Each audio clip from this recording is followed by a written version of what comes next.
You already know this bit, but sometime in the 2020s, two geeks from across social media formed an alliance to bring you geek news from across the Nostalgiaverse. They are Jacob's Toys and SuperSorrell. Together, they have been bringing you the weekly live show, Geek Week in Review, every Sunday. But sometimes, something takes place during the week that requires their full attention. No schedule and no time slot, just an impromptu live stream. Welcome to Geek Week Plus, the bonus show.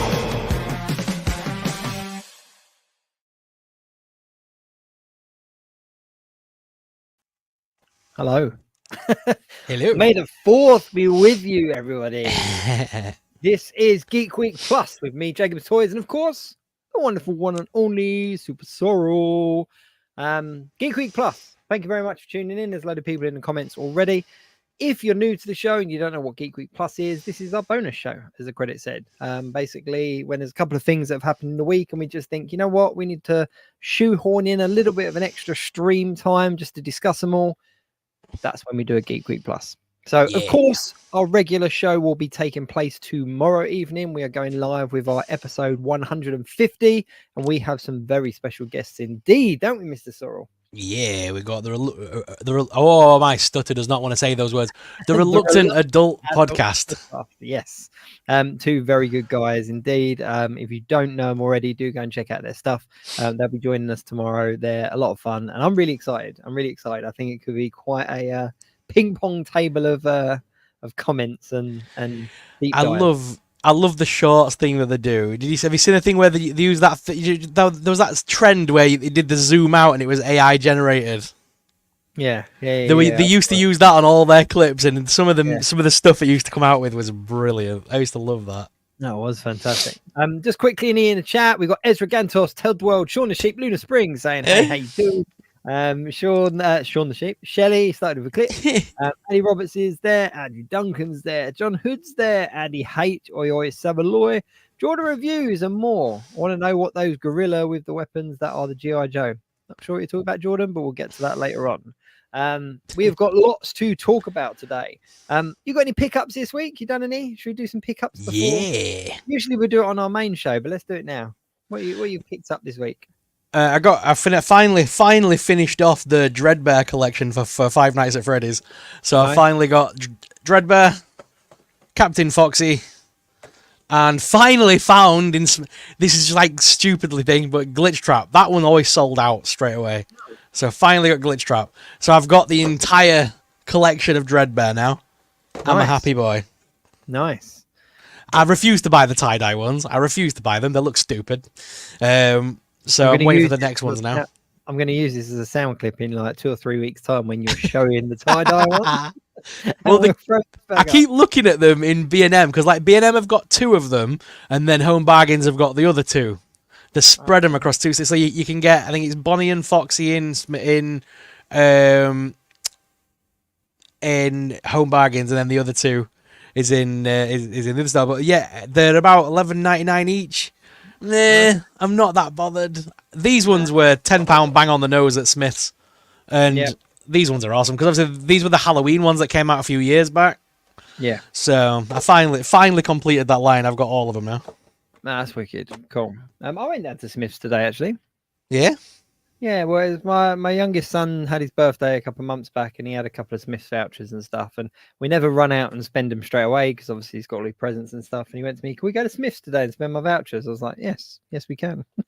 So we went down to Smith's, and they were doing a Star Wars giveaway today, Lego giveaway. Were. I got one. Did ya? Yeah, the little ship. Yeah, I got 4 of them. 4. Well, the reason being, so just for anyone, pick it up. It's 25 years of Star Wars Lego, and obviously May the 4th as well. So they were giving away these little what are they called? What are the bags called? Polybags. Polybags, yeah. Of a TIE Interceptor. It's a cool little model. But yeah, we walked in, and the woman, they kind of set up like the pop-up desks, didn't they, with all the Star Wars stuff? And you could build them there and that. And they were obviously packing it down at the time. And like we kind of walked in, and she kind of went to my son, who's 5, and like beckoned him over, and she kind of gave him 2. And she was, "Oh, has he got any brothers or sisters?" I was like, I've got 4 kids. So I was like, yeah, he's got a couple at home. He's got a couple. She just like shoved a load in my trolley, in my basket. Nice. And I was like, this is cool. I've got loads. And then I Yeah. realised that they're all the same. And I was like, oh. Well, I went the first thing this morning, and they were doing those polybags as giveaways.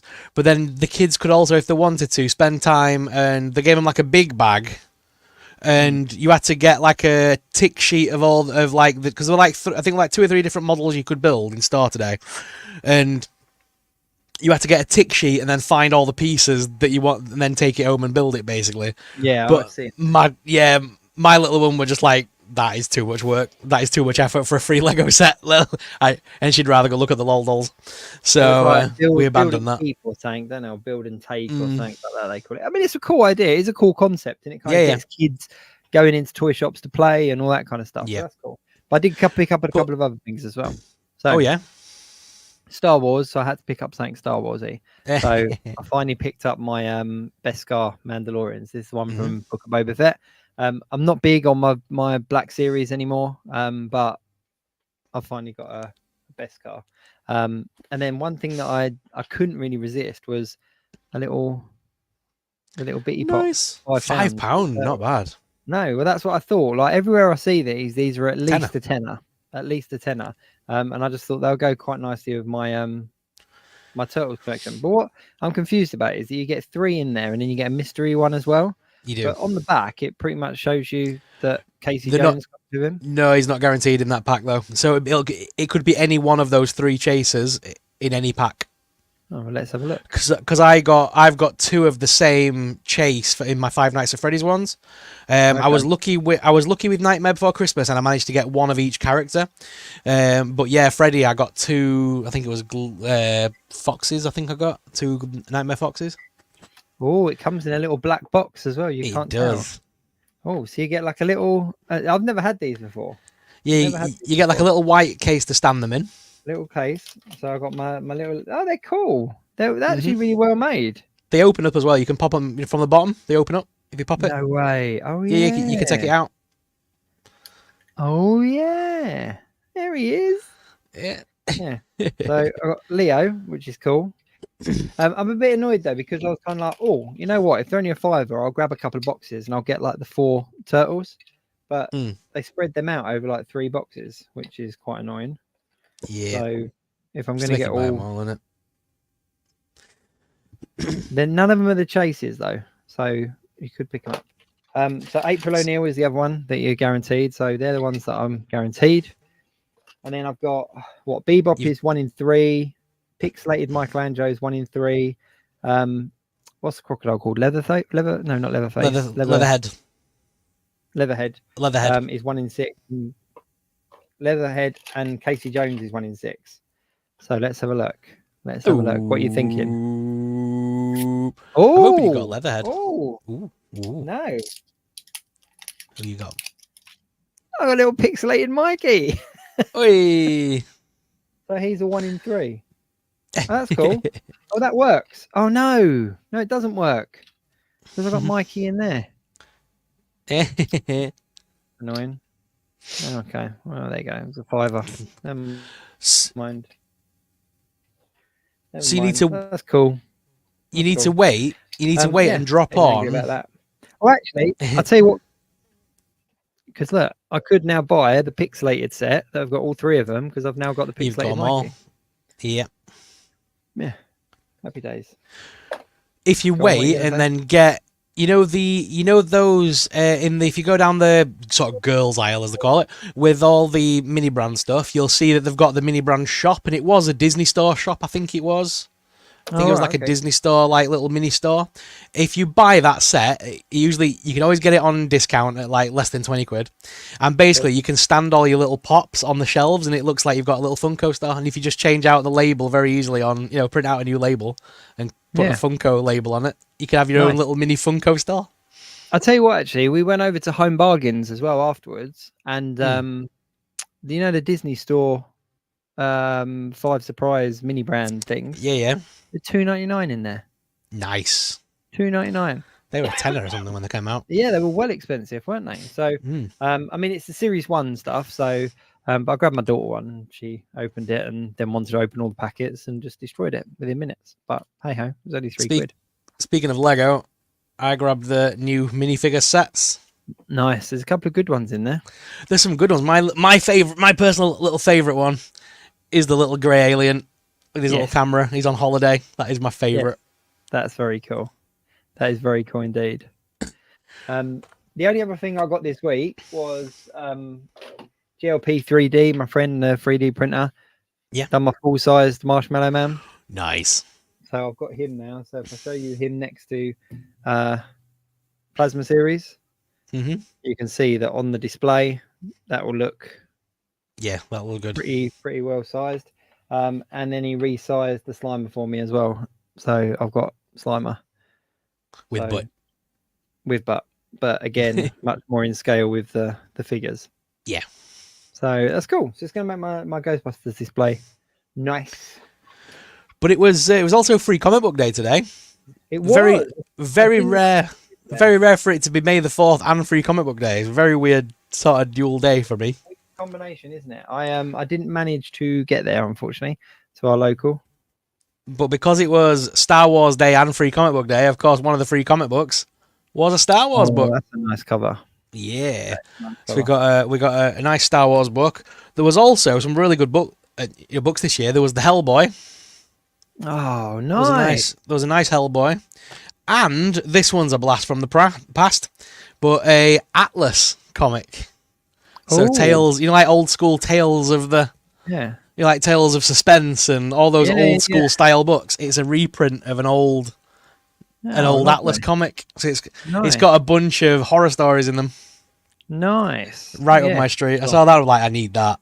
But there was that, and then there was a bunch of others. I didn't get them all, obviously, but there was like 30 odd comics available today that you could have picked up for free.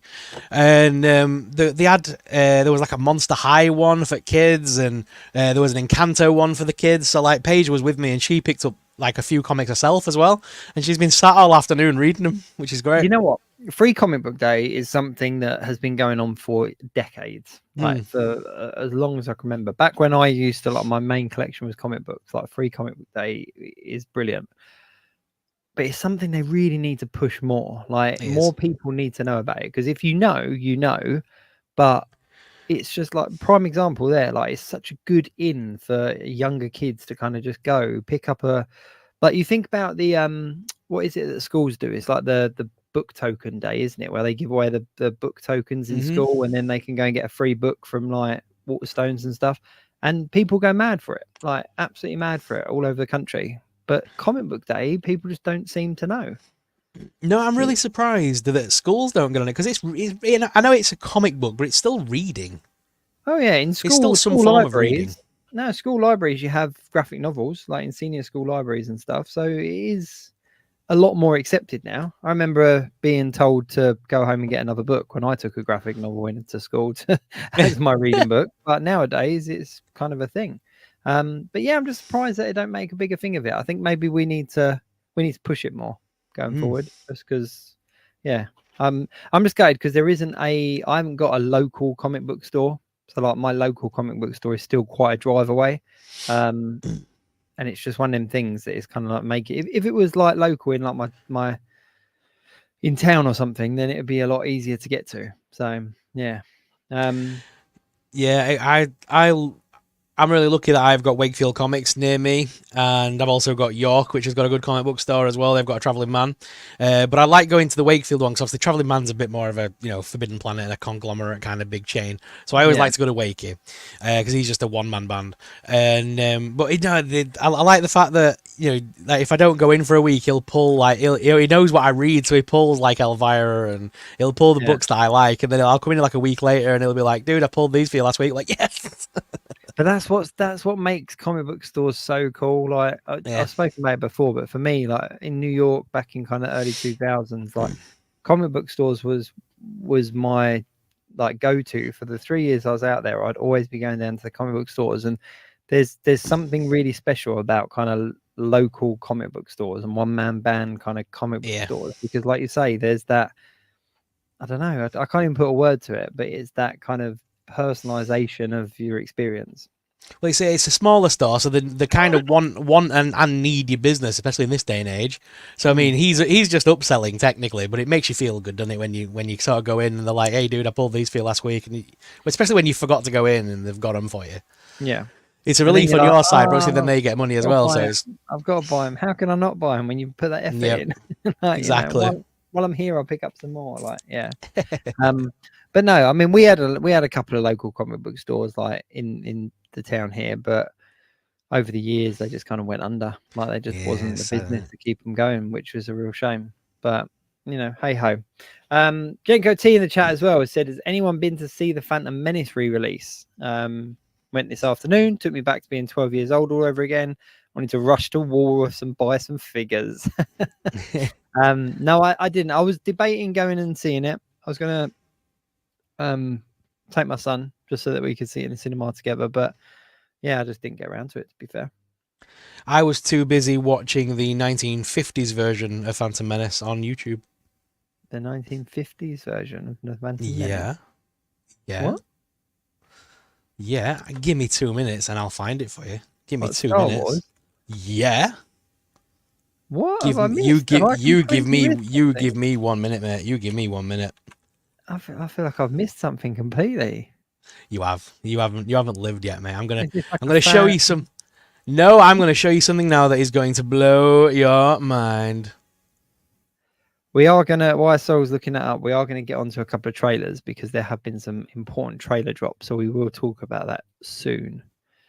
What is this? A long time ago, in a galaxy far, far away, the saga continues with Star Wars: The Phantom Menace. Amidst the backdrop of galactic turmoil, the Jedi Knights, guardians of peace and justice, face a new threat that could plunge this is the like an galaxy into AI darkness. generated thing. Meet Qui-Gon Jinn, a wise and noble Jedi Master. His His apprentice, the young and eager Obi-Wan Kenobi. And Anakin Skywalker, a boy with a destiny that will shape the fate of the galaxy. But lurking in the shadows is a sinister plot orchestrated by the Sith, What? led by the menacing Darth Maul, seeking to manipulate galactic That events look like a to their proper plastic advantage. mask. As ancient prophecies unfold and destinies collide, the fate of the galaxy hangs in the balance. This looks as amazing. heroes rise He's and great. villains God, no. reveal their true intentions. Prepare yourself for an epic journey filled with action, Look at that. adventure, Oh and my a timeless God. struggle between the forces of light and darkness. Star Wars: The Phantom Menace, a thrilling chapter in the legendary saga. May the That's Force be amazing. with you. There's a whole channel dedicated to those kind of things, and he's made like hundreds of them, and it's basically like all the films if they were stylized from the 1950s. That's incredible. It looked very Flash Gordon-y. Yeah. No, They all look like that. He's done like Alice in Wonderland. He's done The Hobbit. He's done. He's done. But my favorite one was Star Trek, because Star Trek was already made sort of around that 1950s, 60s era, like 60s era, and it already looks like that. And then put a nice shiny AI gloss on it. It just looks ridiculous.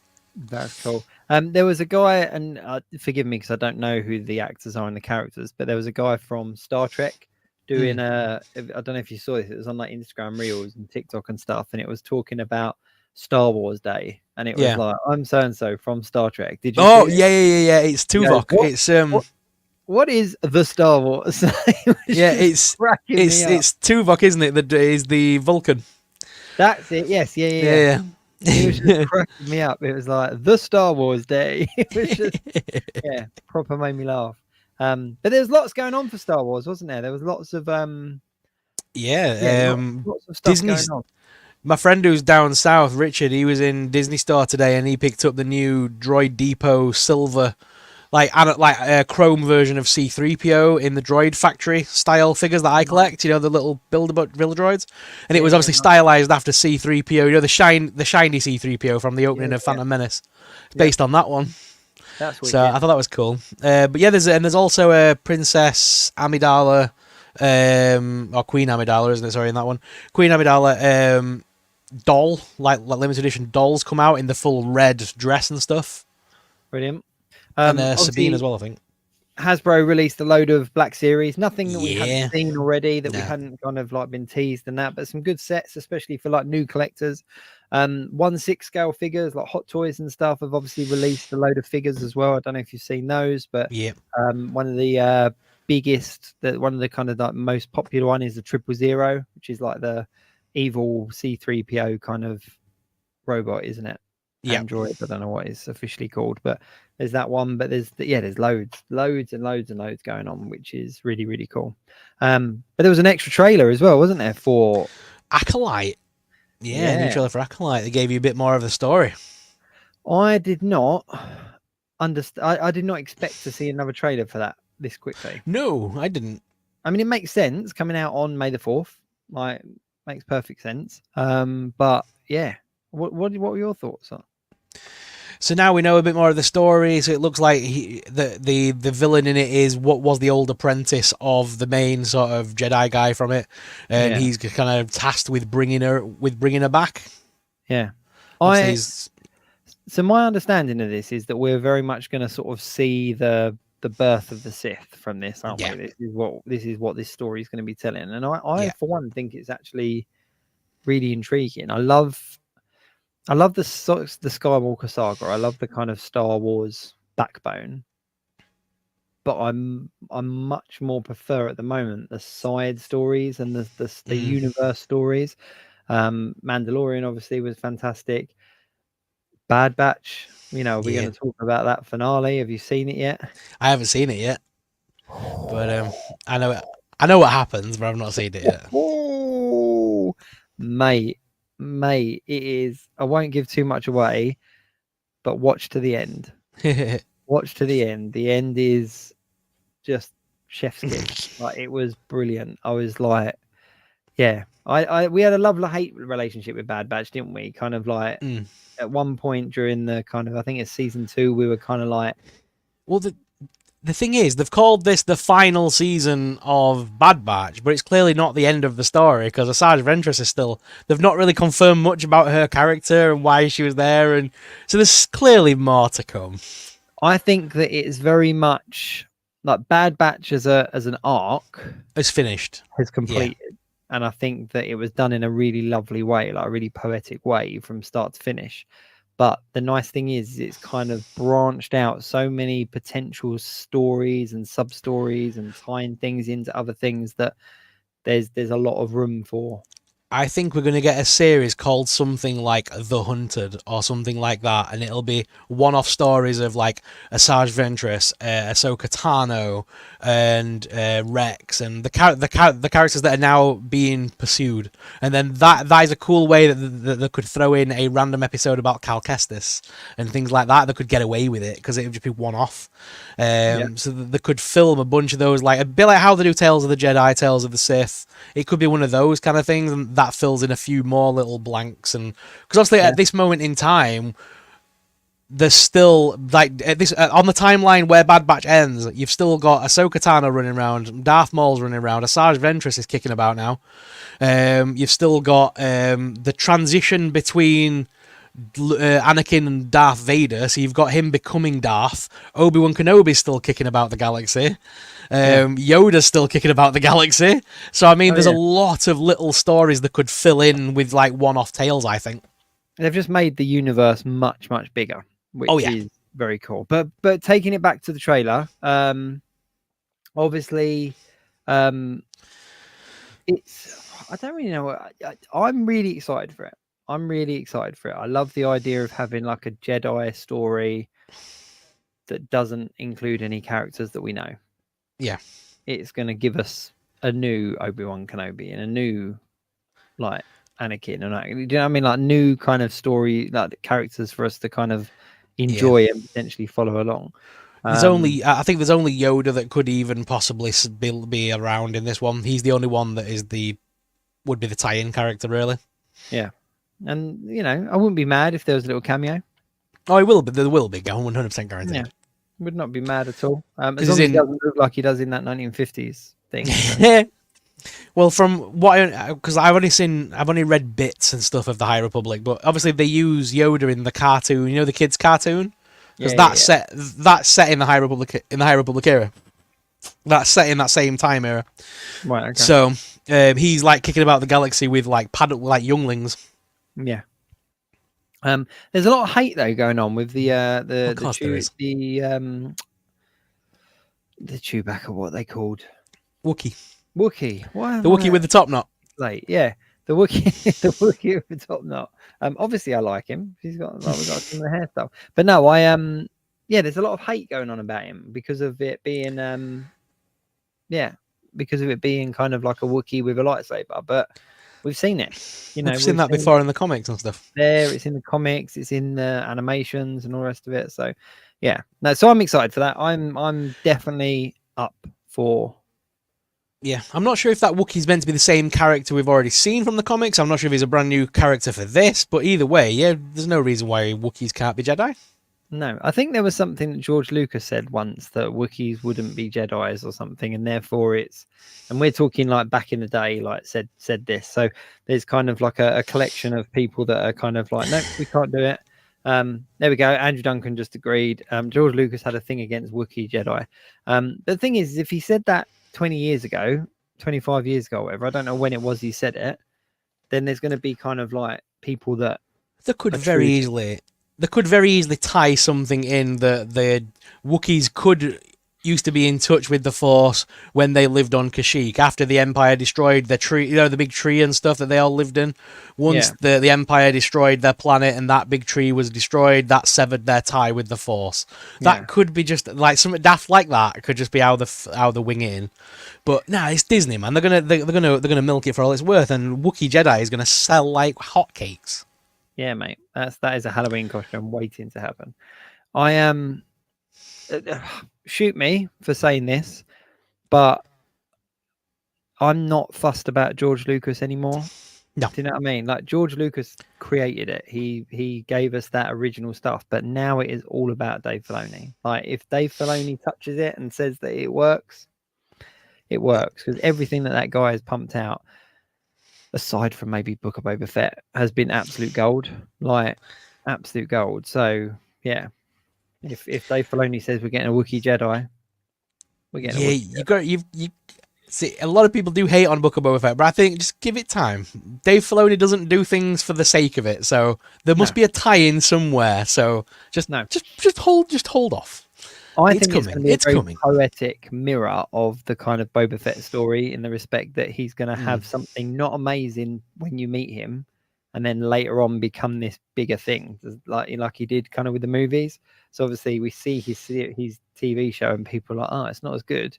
But then something that's coming later on is going to make that the best, and just elevate it. Don't forget, Dave Filoni fleshed out his character, because bear in mind when he was originally given the character to play with in Clone Wars, it was all we knew about him was 5 lines from the original trilogy, and one of them was screaming into a Sarlacc pit. Yeah. So I mean, there was no character there. So he made the character of Boba Fett technically. He fleshed it out for us, and don't forget that we are talking that Boba Fett is the brother to all the Bad Batch. He's the brother to all of the clones. Yeah. He's a brother to Echo. To what's she called? Omega. Omega. Yep. Omega's his sister. Yep. So, and he's a Mandalorian. So there's a lot of tie-ins in the universe that Boba Fett has in the history of Star Wars. So just give Filoni time. It's just that Mando. Yeah, give Filoni time. There's something there. And he was trained by Asajj Ventress, for God's sake. He was actually trained by Asajj. So I mean, yeah, it's I'm all over it. I'm all over it. Cool. So that was Star Wars trailer. That was the kind of Star Wars talk. But there's loads more going on. Oh yeah. Very quickly, I need to touch on it. Did you watch X-Men? I'm up to the episode with Captain America. Which one's that? Did you not watch this week's? No, not yet. I'm in no rush. Go for it. I already kind of know what goes on. Do you know what the cameo was? No, Spider-Man. We saw Spider-Man. We knew that were coming. Come on. No. Listen, right? Spider-Man never had an official kind of cameo in the original series.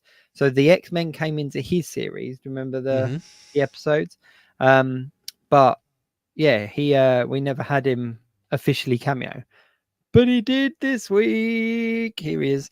So basically, yeah, basically, it was a very quick. Something happens in the episode, and it kind of shows you different points in the world, and you see Spider-Man swing and land. But what that potentially opens up is that we've got this Marvel animation banner now. Yeah. X-Men 97 has been incredibly popular. Are we going to get a Spider-Man 98, Spider-Man 99? I don't know when it finished exactly. But yeah, 100% you're going to get a continuation of Spider-Man the animated series. There was never any doubt in that. Come on. Once they did X-Men 97 and it was successful, I think Spider-Man was the next clear thing to do. I think after that, I reckon they'll even push it, and I reckon we might see new, like they might not necessarily go back and give us like new things for the Avengers, Iron Man, and things like that, but they might create a whole new banner of something. Yeah. There's no way they've revived an entire studio for one project. No. So let's put it that way. They're going to be doing a lot of animated things for Marvel, I think. Yeah, no, I completely agree, mate. Completely agree. Because back in the day, I mean, if you remember back, there was the Avengers Assemble like movie that was cartoon, and they really weren't aimed at kids either. They were kind of like trying to rival the DC animated stuff, if you remember those. There was a Doctor Strange one, and they were trying to kind of capture that, what DC do. So, I mean, if they go down that road and make them family-friendly movies of cartoons, I think that'd be awesome. I'd be up for that. Hang on, mate. Keep talking. I'm just looking something up. But yeah, if they're going to, continuing the animated series of Spider-Man, I mean, come on, all the cameos he had in there. Imagine coming back and giving us a new, like a continuation of Blade, Morbius, and other tie-ins as well with like they had the Secret Wars and things like that. They could do so much with it. Oh, massively. I reckon it's a no-brainer that Spider-Man's next, and they'll continue building the animated universe. Yeah. Just having a look. Carry on talking. I'm having a quick look. I'm trying. Sorry. I'm just trying to see if something works there. Cool. What other trailers did we get? So The Boys. We got a trailer for The Boys now. Mate. Yeah. I got really hyped about this. Mainly because this week as well. This week I got sent. Oh, nice. I've not done a video on it yet, but it is 1/6 scale. So it's So Toys. So it's not officially Homelander. This is John Lander. But it is a nice figure. It's just, let's have a look quickly. So we've got like there's three heads in it. One of it being like your little evil head. But look, he's got like the evil eyes. But then the cool thing is, if we take this out and I switch it on and I put this back in, right, you see that? Yeah, he's very cool. Yeah, with his red eyes. It's really cool. Nice stick. It's a really nice figure. Really nice figure. It comes with what's quite unique as well about it is that it comes with two, like a silver and a gold bust for the extra heads. So you've got like these kind of full scale busts for the extra heads to go on it. That's cool. But yeah, I've kind of wanted a Homelander figure for a while, and I just kind of bit the bullet, and I was like, yeah, that's cool. And it literally arrived the other day, which was exciting for me. But yeah, the Boys trailer just looks mental. Looks absolutely insane. Have you been following along with the Boys, haven't you? Yeah, I caught up a while back. I caught up about just before the last season dropped. I caught up, and then I watched Gen V. But I did watch Gen V pretty late, but I've seen it now, so I'm all up to date. Yeah. No, I love it. I absolutely love it. It's such a good show. It's such a good kind of universe. He's got some new people with him this time, hasn't he, Homelander? He's got like Sister Sage and Firecracker are the names of the two women that are with him. Yeah, so there's new soups. But it looks very much like I'm not 100% down on my comic lore on it all and everything. I've not kind of seen up to this point, but as far as I'm aware, it's very much like the kind of Kingdom Come kind of storyline where Supes are kind of taking over and pushing the boundaries that way. And this is obviously Butcher's kind of fight back and stuff, which is really cool. And he's still poisoned with that virus, isn't he, at this point, I think? Yeah. At the end of the last season, he got poisoned, didn't he, with that super virus thing? Yeah. But I think by the looks in the trailer, they're going to use that as the weapon back. Yeah. But yeah. I'm looking forward to it and see where it goes. It'll be good. I've been enjoying it. It's I just love how violent it is. I know it's really sounds like a really kind of like childish thing to say, but it's very realistic in the violent aspects of it. I'm not worried about the sexual elements of it and the exploding genitalia and all that kind of stuff, but the kind of violent aspects of like, you know, heads popping and legs breaking, all that kind of stuff. So yeah, I'm really excited, and it's not far away either. No, not at all. Not far away, and that's coming out on Amazon Prime. And if I remember rightly, they drop an episode a week, so it's not like a binge watch job. Like you have got to kind of watch them weekly, which is always a little bit more fun. Cobra Kai. About to say Cobra Kai gave us the final season trailer dates because it's got 3 parts, man. That's insane. I think it was 15 episodes. They said, didn't they? Yeah. This is the biggest season to date, though, because they're breaking it up into 3 parts and they're calling it the final event. Yeah. In 2025. So I think it'll be like the season. I reckon the season will be like the main part, and then I reckon in 2025 we'll get like the final 2 episodes that'll be like an hour long each or something. And that'll be I reckon that'll be the tournament, the final big fight kind of thing. Do you think they're going to tie it into this new Karate Kid film? No, not all. I don't think Cobra Kai has anything to do with the new series, the new thing they're doing. But we've got Daniel LaRusso though. Daniel LaRusso and Thingy are going to be in it, but it's not tied into Cobra Kai. They have already said that. Otherwise, there'd be crossovers with the kids as well, and they're not hiring them to be in it. It's a whole new cast of kids, so the problem is, I don't know how it's going to work. Daniel LaRusso in Cobra Kai is the Daniel LaRusso that we know from the movies. Yeah, I know. So how are they going to do a new movie with the same Daniel LaRusso? I have no idea. It's almost like they're going to... If I dare say it, it's almost like they're saying... That's the Netflix universe. This is the movie universe. Yes, it's the same characters from the movies in the Netflix thing, but that's its own thing and its own storyline, and we're going to move over here and continue the story we started with the movies. That's how I feel it's going. I think that I think they're going to cleverly kind of close Cobra Kai off. So I think that we're going to... It's 3 parts, so that's 2 cliffhangers. So we're going to get that first part that comes out in a couple of weeks, couple of months, which is the first part. So if we say 15 episodes, we get like, I don't know, 12 and 3 or whatever. However, they no, 12 and 3. That's 25. No, 27. My maths is rubbish. But we'll get like, you know, I don't know, 9 episodes and then 6 episodes and then 1 episode or whatever it is, however it works out. But I think that it's going to be like the main part of the season that comes out in the summer. We're going to have some kind of cliffhanger that happens as the second part and kind of wraps the story up. So we see where these kids go and kind of where their stories go and everything like that. And then the part in 2025 is kind of almost like a flash forward as to where they've moved on to. And I think Daniel LaRusso is going to leave the All Valley area and move somewhere else. I think that he's gonna take his family, because in all fairness, let's be honest, that guy stayed in the same area and all that's ever followed him around is problems with karate. You know, his entire life, problems with karate. So he's had all of this happen with his daughter, all of this stuff happen with like Johnny and all that kind of stuff.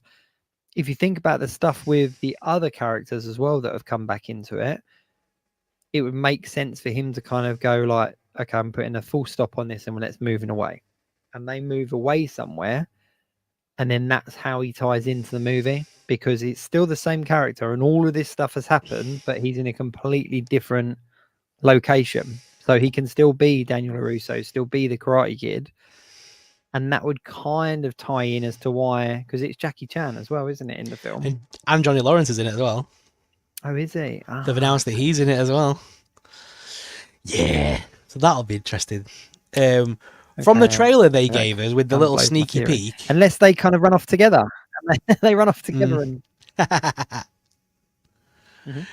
But there's obviously they gave us the sneaky peek, didn't they, with the new little mini trailer. We've still got a full trailer to come, but they did give us a little bit, and you actually see that Daniel is pitting, what's he called, I can't remember his name now. The Chinese guy. Chosen and Johnny Lawrence against each other. So I'm wondering whether at this big event, I wonder whether there can only be one coach. So they're kind of deciding amongst themselves who is kind of the most experienced or something. I don't know.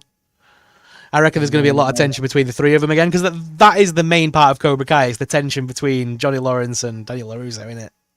Yeah. And I reckon that'll also cause controversy for the other team as well. You know, with the Japanese lady and you know, thingy coming back, and there's going to be a lot of different splinters off in there. Yeah, I'm excited. It's a massively captivating series. It's been enjoyable since episode 1, so I'm really excited for where this. Oh, and it showed thingy as well, didn't it? What's she called? I could never remember the names. I'm crap with names. The girl that was on the Cobra Kai team, and now she at the end of last season, she kind of turned against them, didn't she? Oh, not Brooke, is it? No, I can't remember her name though. But yeah, in the trailer, it showed her in the white Miyagi-Do gi. So she's obviously officially joined Miyagi-Do now.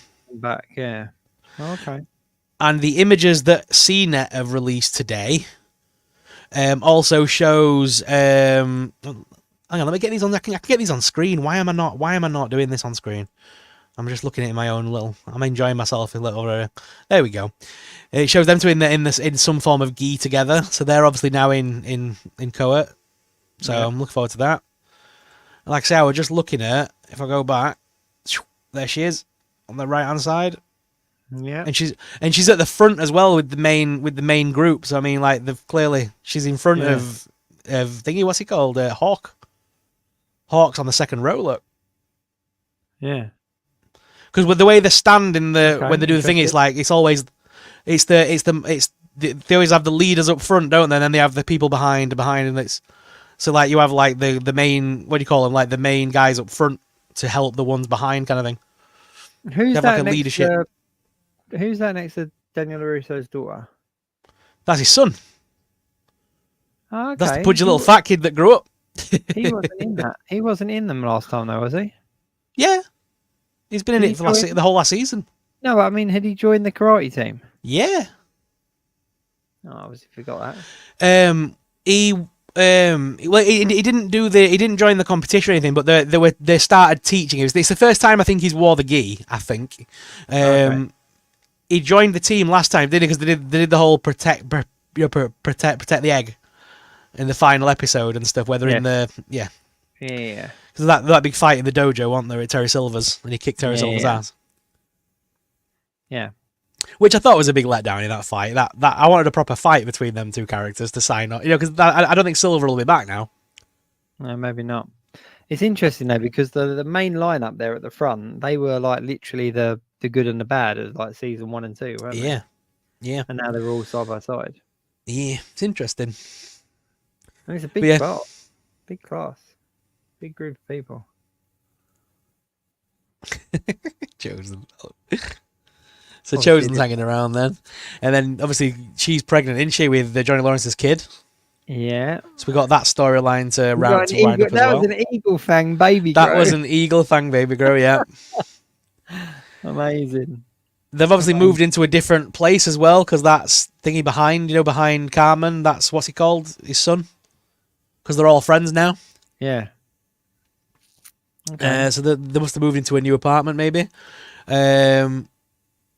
Classic fight scenes, but that's his brother. Look, so you've got the kid that was obviously being bullied, and then he became the bully, And the kid behind him is his big brother, who was in juvie with.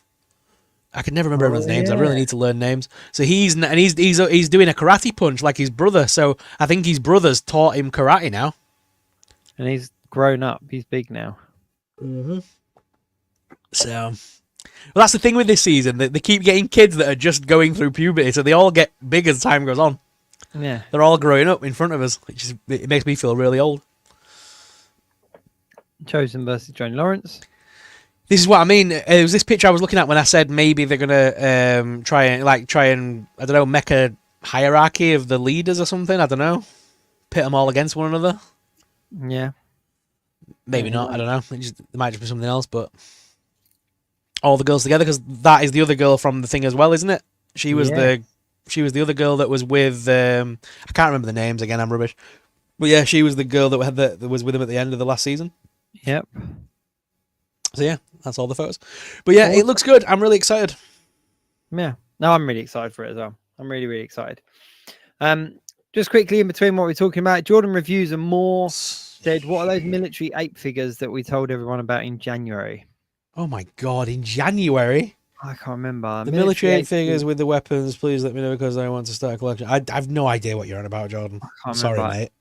You'd have to go back and have a look. We do talk about them in the episodes. If you go back and have a look at one of the episodes, #catch-up group, and then and then we'll talk about it there. But yeah, if the name comes to us, we'll let you know. But to be honest with you, it was one of them toy lines that kind of popped up and we just talked about at the time. Another trailer we got as well, actually, that we forgot to talk about before coming on was Camp Cretaceous. Oh yeah, my God, yeah, because they've killed off. Not Camp Cretaceous. It's Chaos Theory, isn't it? Chaos Theory, but it's still Camp Cretaceous. It's Camp Cretaceous Part Chaos 2. Theory. Chaos Theory. Camp Cretaceous when they're all big, and we have to tell you who they are again because they're massive. They've killed off Jenny Ortega's character. Yeah. So Brooklyn, yeah. in the trailer announced that she died. Well, we don't see her die. They just announced that she's died. And from the trailer, for anyone that hasn't seen it, there's no real spoilers here because this is all in the trailer. But essentially, the Camp Cretaceous kids are all being hunted by somebody, and we don't know who. And they're using velociraptors. Velociraptors to do it. So very similar to what they did in Dominion. Was it Dominion? Yeah. Yeah. Where they used the raptors as like they could shine the little light on them, couldn't they? And then they hunted that person. It's that kind of concept that they're using these raptors to hunt these specific people. So it's cool though. It could make for some good TV. I mean, the trailer looks quite tense. Yeah. What I was thinking was, do you remember Vincent D'Onofrio's character from the first Jurassic World? Yep. He escaped in a helicopter, didn't he? And we've not seen him since. Did he die? Yeah, Did he die? Yeah, he died in the lab with the raptor because he done the whole thing, didn't he? Trying to, and then he bites his hand off. Well, there goes my theory. Never mind. Yeah, he tries to mimic what's his name? Owen's kind of like, you know, the whole hand thing, and the raptor just gets him. Yeah. But yeah. Never mind then. I was gonna say, I wonder if it was going to be his character maybe coming back with a bunch of velociraptors that he's now trained or whatever. But never mind. Yeah, that would be quite cool, wouldn't it? That would be quite. I think it's just going to be one of them big stories. I mean, in all fairness, in the last series of Camp Cretaceous, they were going through kind of AI kind of generated enclosures with robot dogs that turned into like people, and like it was mental. So I think that they could pretty much go anywhere with this. But it does look cool seeing all the characters kind of grow up and be bigger and stuff. Do you think we'll see Bumpy again? Think Bumpy will make a return? Yeah, everyone loves Bumpy. But Bumpy will be like massive. Adult like, Bumpy now. Grown, yeah. Yeah, it'll be it's good. I really enjoy Camp Cretaceous. It's one of them TV shows, one of them animations that I think I probably enjoyed more than the movies at the time. Keep talking. Quite a good storyline. And now I'll just talk to myself. But yeah, so that trailer's out as well. So just in recap, you can go and check all these things out on YouTube now. You've got the Chaos Theory trailer, you've got the Star Wars trailer, you've got the Boys trailer, and you've got the Cobra Kai kind of season 4 announcement trailer as well. So all of these things have dropped. They're all out to watch now. Jordan Reviews in the comments has just said, you're going to go back through the videos and have a look. Yeah, I vaguely remember this, that there was their kind of 6-inch gorilla kind of, was it gorillas or was it dinosaurs?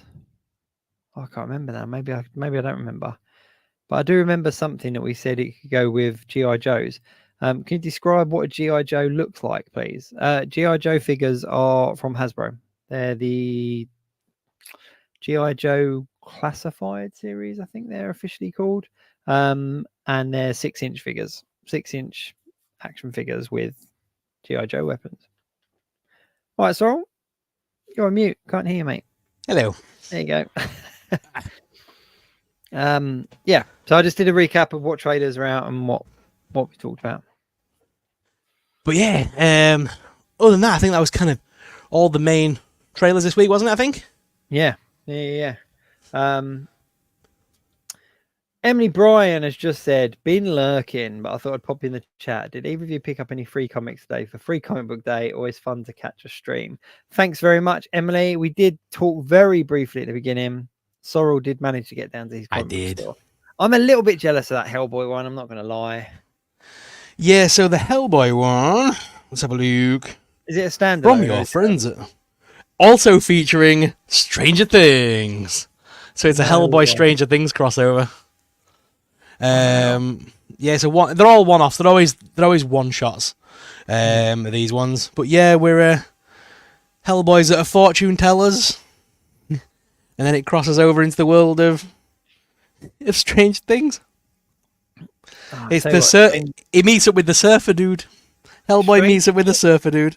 Stranger Things is probably the most pimped out universe. Crossing over with so many different properties and stuff. Yeah. So far, Stranger Things has met the Teenage Mutant Ninja Turtles in the comics, Hellboy in the comics. They've met the Power Rangers in the comics. What was the other one? I'm sure there's been another one. There's been several crossovers. There was another one, a really ridiculous one. Yeah, does it have Hopper playing Hellboy? That would have been meta, wouldn't it? Hopper and Hellboy meeting. That is a missed opportunity, and I really enjoy that new version of Hellboy.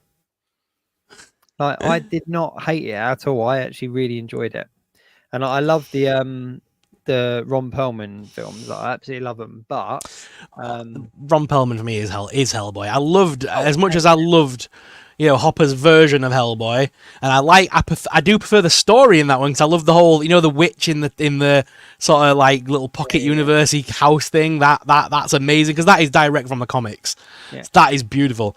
But something about Ron Perlman's voice, smoking a cigar, and he was just genuinely Hellboy, wasn't he? He was Hellboy. It really worked. It really worked as well. The time that it was released, Ron Perlman he didn't really need any makeup. Let's be honest.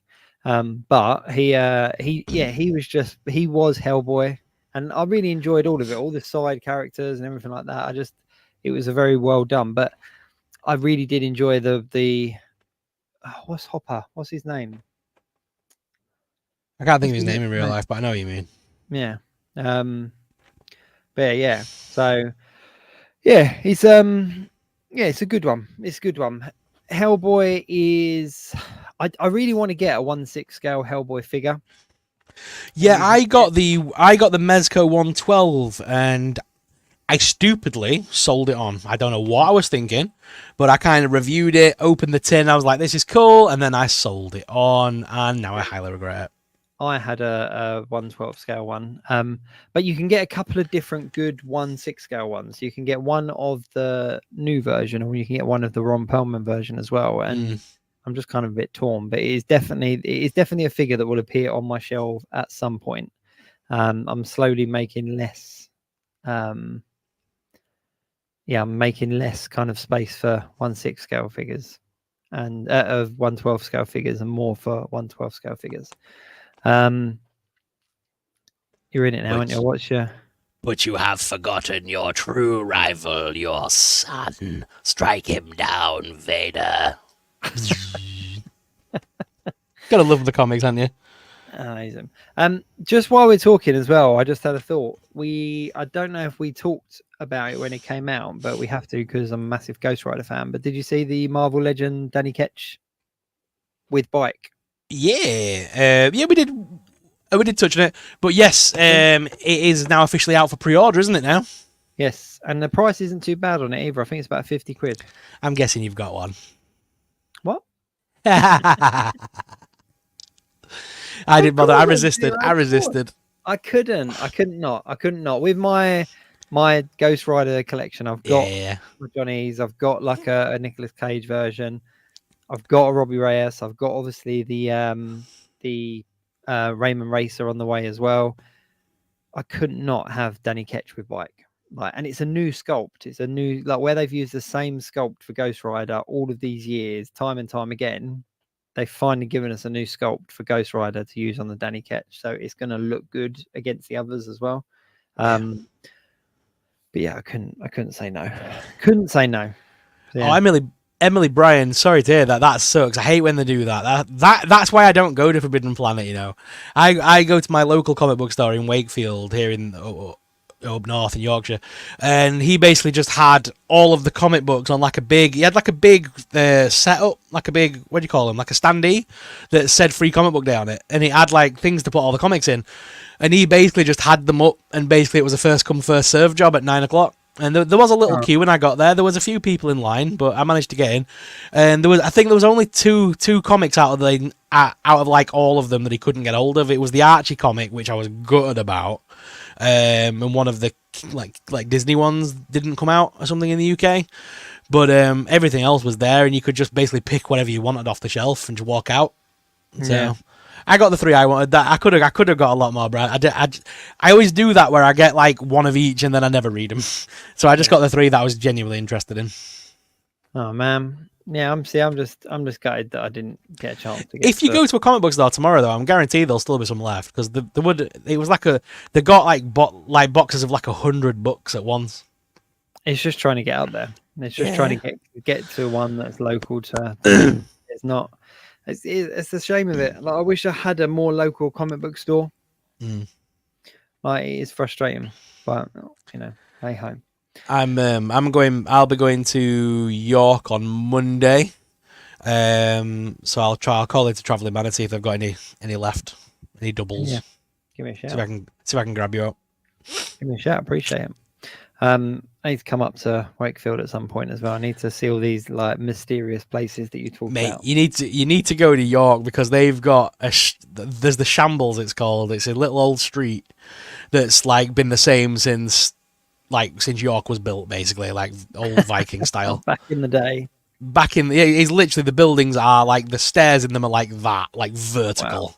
They're horrible. But they've all, because of Harry Potter, and because obviously supposedly J.K. Rowling based Diagon Alley on that strip of shops in York. Oh, right. So over the years, it used to be shops like Edinburgh Wool and all these random little shoe shops, leather shops, crap like that was there. They've all obviously shut down over COVID and crap like that. They've kind of all shut down. And all these little Harry Potter shops have popped up, and there's a Viking shop there. At the very top, there's one called the Ghost Merchants, where you can go adopt a ghost. Did you see my little ghost? Have I shown you it? I saw those. Yeah, so you can adopt a ghost, and then there's like an old sweet shop, and basically there's like a shop where you can go in and dress up in oldie clothing and have like a ghost photo taken, and things like that. And they're all like really like novelty little shops, and I could literally spend hours on the Shambles. It's so amazing. Well, that's going to be on my list of places to go. That is where I'm going to go. Emily, again, my local worlds are part of Great because they're a Discord group. That's a good idea. That's cool. It's a very good idea. And then you can do reserves and stuff. Oh, and get things mail ordered. That's really cool. That is very cool. Yeah, I need to get back into. I kind of moved away from comics and then went digital and kind of regretted it and just kept a few choice issues. I stick with it because I got superhero fatigue a little while ago, so I no longer pick up your Batmans and your Supermans and your Spider-Mans. I read them to death as a kid. I don't really need to keep reading Batman kicking Joker's ass every week. So I moved over to Zenoscope, and that's just so much more fun. Zenoscope is like ridiculous. So it's things like Hansel and Gretel and like Beauty and the Beast, but this time the Beast is a vampire and she's a vampire hunter, and they're just mental comics. Pride, Prejudice, and Zombies and all that kind of stuff. That's wicked. See, and they're all one shots. They're all one shots. That's what I love about them. So they don't carry on. So basically, you could buy like 3 or 4 books from them in like today, and not have to worry about picking up the next issue next month. You can just leave it. Yeah, see, that's a real plus. But when I was younger, I read all the superhero, like all the Marvel to death. Like I absolutely love Marvel comics. But then on the flip side, I had all the 2000 AD stuff as well, like all the Judge Dredd stuff. And I don't know, it just gave me a real even kind of balance, like of these 2 different kind of types of comics. So, yeah, I do miss going to comic book stores and that. But like I said, the death of the comic book store kind of for me was when places started shutting down. And it was getting there. And it was kind of, if I couldn't get somewhere within a week, and yes, you can do mail order, but for me, it was very much the kind of going in and the picking them up and all that kind of stuff that made it for me. I like it because, like you say, I got the guy at the comic book store got to know me and like what I read, because obviously he sees what I pull every time I go in on because I go in the following Monday every week, so I'm always like a week behind. And he sees what I pull, like I'll pull in Elvira, Stranger Things, Teenage Mutant Ninja Turtles, random little issues of stuff, and then all my Zenoscope stuff. And then one day I went in and he went, "Have you ever read Archie comics?" And I was like, "Isn't that like Sabrina the Teenage Witch?" And he went, "Yeah, but it's not Sabrina that you're thinking of. It's not Melissa Joan Hart. It's like proper dark and dingy and scary and horror." I was like, "Is it?" So he gave me a couple of back issues of Sabrina the Teenage Witch of all things. And then from there, I went off on this like mad tangent of like Jughead the werewolf, Vampirina, and all these side characters from like the world of Archie. And it's awesome because it's just like a horror universe in Archie now. But that's what used to really get me as well. Talking about back issues is that in most comic book stores, especially the more independent ones, will have like your long boxes of back issues at a reduced price. And that's what got me into probably about 70% of what I read was going in there and going, well, I've got $10 at the time. So I went in and bought 10 comics, just random 10 picks. And then there would be something and I'd be like, wow, I'd always try to get a part 1 of something. Like I wouldn't pick up a random part 3 or something like that. I'd pick up like a part 1 of all these different stories and comics and stuff. And then I would chase down the other back issues of the rest of the story. And yeah, I dive deep in my comic books. But yeah, so he'll have his wall of comics, and all the comics will stay up on the wall for a month. And then at the end of every month, he'll pull them all down and like leave one of it. Like if it's like continuation of comics, he'll leave like 1 or 2 up. But he'll put them all in the long boxes, and then basically he moves them down every month. So like you'll have like your regular issues for a month that'll be full priced. Then they'll go in a long box at the end of the month, and they'll be £1 each. Then if they're still there after a month, he'll put them in. He'll move them down again and put a new sticker on them for 50p a piece. Nice. So if you're not bothered about waiting a while to read them, you can drop on and get like entire sets of comics for like a couple of quid. Yeah. No, that's what used to get me into different story arcs and stuff. Yeah. But yeah. Cool. But yeah, I really enjoy comic book stores. Like you say, it's one of my favorite things is once a week going into the comic book store and just having a good sieve through alt books. And I could spend hours in there. But I do the same at HMV. I can literally stand in the horror section at HMV for about an hour, just flicking through DVD cases. Just one after another. Yeah, well, I picked up. I finally found a copy of this today from HMV. Let me show you right quick. Bad Candy. I have no idea what that is. So like when Trick or Treat came. Oh, your camera's gone. You know where Trick or Treat came out. Yeah. Sam. So like when that came out and it was successful, every horror company started making anthologies. Yeah, they all tried to make a new anthology with a main character, because that's originally where like Art the Clown comes from. He was in like All Hallows Eve, and then you've got like Bad Candy, and again these are just it's all like they're like 4 or 5 stories that intertwine and interact with each other, but it's Corey Taylor, from Slipknot. So Corey Taylor's in this one. Which is just like a random casting ever. Interesting. So I'm interested to see what that's about. Because a lot of people said online it's really good. So finally got a copy of it because on Amazon it goes for stupid money. Oh, really? It's one of them ones like there's another one called like All Hallows Eve Tree or something like daft like that, and that goes for silly money, like silly money. The other thing as well, just thinking horror and thinking movies. Did you see the poster was revealed for 28 Years Later? No. Ooh. Yeah, it doesn't really give much away. It's like a British Isles, kind of England and Ireland and all the rest of it, but it's not quite right, if that makes sense. Like it looks less than it is. It's almost like the water's come up or something, so it's kind of like in the future a little bit. And it's just the red and black, and says, I think the tagline is like "There's no hope" or something like that. And then just 28 years later. Yeah. Before we go, if you don't mind me just giving this a quick plug for the lovely people over at HorrorCon UK, because that is coming up thick and fast now. Oh, yeah. Because by the time we talk again, obviously tomorrow we'll be talking all toys. We won't have really time to plug this. And then by the time we talk next week, it'll be been and gone. So HorrorCon UK is back at Sheffield. It's my favourite HorrorCon of the year. I know there's the big one at Manchester every year, but this is in Sheffield, and this is just as good, if not better, in my opinion. And we've got Kane Hodder there this year, which I'm excited about. Obviously, for Hatchet and Jason himself. Also, Derek Mears, who's another Jason from the 2009 version, and he also played the Predator as well. So he's going to be there. Obviously, Griffin Dunne from American Werewolf. Wow. And then you've got Jeff Daniel Phillips, who's like one of Rob Zombie's usuals from Three from Hell, Monsters. Graham Humphreys, also from American Werewolf, is there.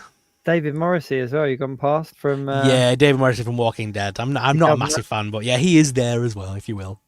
The Governor, you can't go past the Governor without mentioning him.